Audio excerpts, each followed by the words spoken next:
ये Republic channel आपको याद है, जिसका संपादक अर्नब गोस्वामी है, और यही नहीं, इनके जो संस्थापकों में से एक राजीव चंद्रशेखर हैं, जो भारतीय जनता पार्टी के सांसद हैं। इनके यहां यह शख्स काम करता है जिसका नाम है मेजर गौरव आर्य। इस शख्स ने हमारे वरिष्ठ सैन्य अफसरों को गाली दी कल ट्विटर पर। मैं आपको बताता हूं पूरा घटनाक्रम क्या हुआ सिलसिलेवार तरीके से आपकी स्क्रीन पर। ब्रिगेडियर थापर, जो 30 साल तक सेना में रहे थे, वो अपनी तरफ से ट्वीट करते हैं। वो क्या कहते हैं आपकी स्क्रीन पर है। आजकल रिपब्लिक टीवी पर अजय शुक्ला को लगातार निशाना बनाया जा रहा है। 16 मिनट में अर्नब गोस्वामी ने अजय शुक्ला का नाम 49 बार लिया है और अब लेफ्टिनेंट जनरल एच.एस. पनाग का नाम लिया जा रहा है। इसके जवाब में मेजर गौरव आर्य कहते हैं कि मैं इन दोनों को 2 से 3 साल बर्दाश्त कर रहा हूं, मगर अब बर्दाश्त नहीं करूंगा। आगे ब्रिगेडियर थापर कहते हैं 5 साल की इसने नौकरी की है और ये तेवर।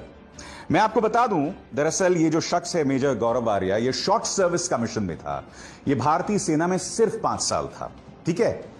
और हमारे ब्रिगेडियर थापर जो हैं, उन्होंने 30 से 36 साल सेना को दिए हैं। इसके जवाब में किस तरह की बदतमीजी रिपब्लिक में काम करने वाला उनका यह कर्मचारी, जो अपने आप को मेजर गौरव आर्य बताता है, उसने की है। सैंडी थापर, जनरल पनाग और मन अमन सिंह चिन्ना, यह मत सोचो कि मैं जवाब नहीं दे सकता। रोना मत, अगर सार्वजनिक तौर पर तुम्हारी पिटाई होगी। जो करना है कर लो। आगे जिस भाषा का उन्होंने इस्तेमाल किया है, मैं उसे दोहरा भी नहीं सकता हूं। बात यहां नहीं रुकती दोस्तों।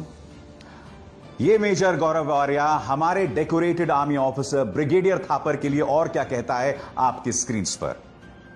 थापर, नाम भी देखिए किस तरह से कह रहा है। पहले सैंडी कहता है ये आदमी, फिर थापर कहता है। थापर, 30 सालों में तुम्हें कौन सा परमवीर चक्र मिल गया? इसके जवाब में ब्रिगेडियर थापर कहते हैं, सबसे पहले तो मेरा नाम ब्रिगेडियर थापर है। इससे पता चलता है कि तुमने आर्मी में 5 साल रहकर, सीमित तौर पर रहकर कितना कुछ सीखा है। मैंने 36 साल लगाए, तुमसे 7 गुना ज्यादा। मुझे मत सिखाओ। मेरे बेटे ने भी तुमसे ज्यादा सेना में वक्त बिताया है।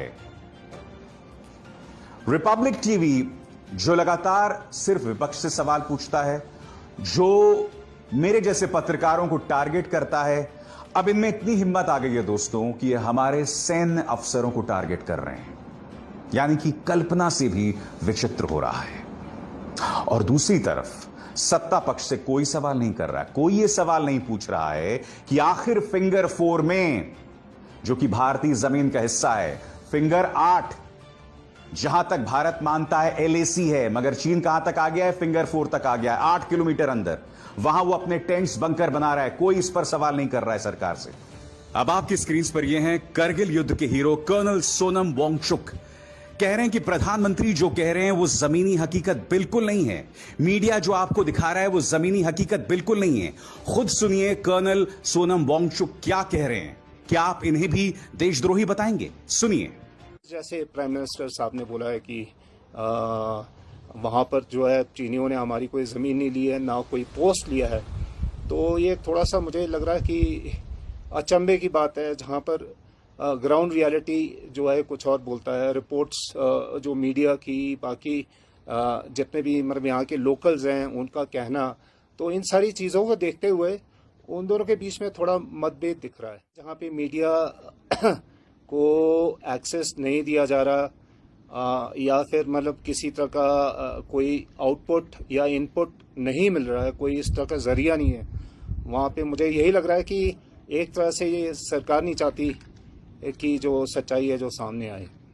मेरा यही सोचना है, क्योंकि अगर हम मीडिया को मतलब वहाँ पे बेचते हैं तो नेचुरली फिर वो वाला गवर्नमेंट जो है ट्रांसपेरेंसी चाहता है। वो चाहते हैं कि पूरे नेशन को क्या हो रहा है वहाँ पे उसके बारे में पूरा पता चले।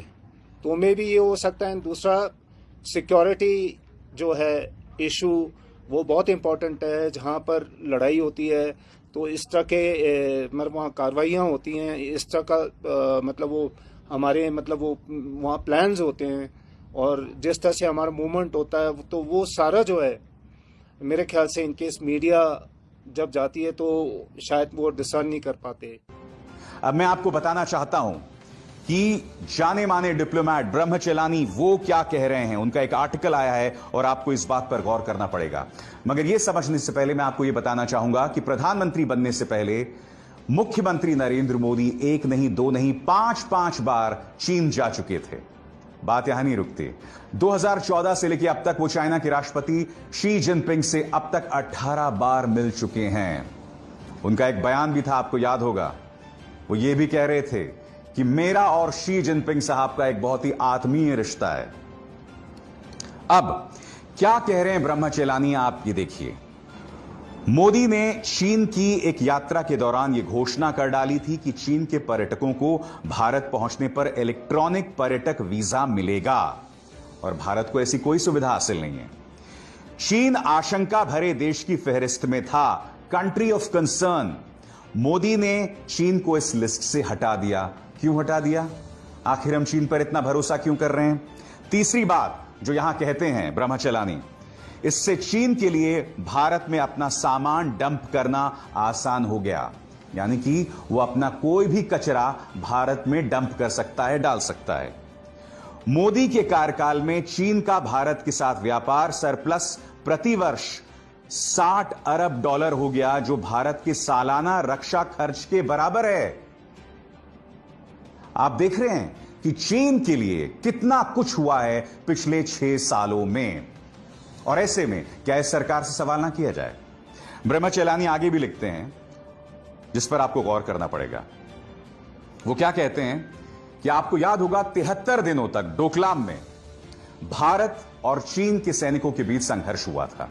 73 दिनों के बाद भारत ने यह घोषणा की थी कि चीन जो है वो वापस हो गया है। मैं आपको दिखाना चाहूंगा कि ब्रह्मचेलानी ने क्या लिखा है। भारत ने डोकलाम पर एक जीत की घोषणा की थी, मगर अगले कुछ महीनों में चीन ने लगातार इस जगह पर अपना सैनिक जमावड़ा बढ़ाया।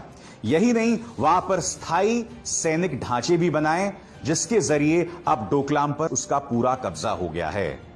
भारत ने भूटान को यह भरोसा दिलाया था कि हम आपकी सुरक्षा का ख्याल रखेंगे, मगर भारत इसमें पूरी तरह से असफल साबित हुआ। कब असफल साबित हुआ? प्रधानमंत्री नरेंद्र मोदी के कार्यकाल में। ये कोई और नहीं, ब्रह्मचेलानी कह रहे हैं। आज ये तमाम मुद्दे आपके सामने हैं, तो क्या इस पर भी हम सवाल ना करें? और ऊपर से भारतीय जनता पार्टी के अध्यक्ष जेपी नड्डा प्रधानमंत्री नरेंद्र मोदी को भगवान से भी ऊंचा मानते हैं। ये तमाम चीजें मेरी समझ के परे हैं।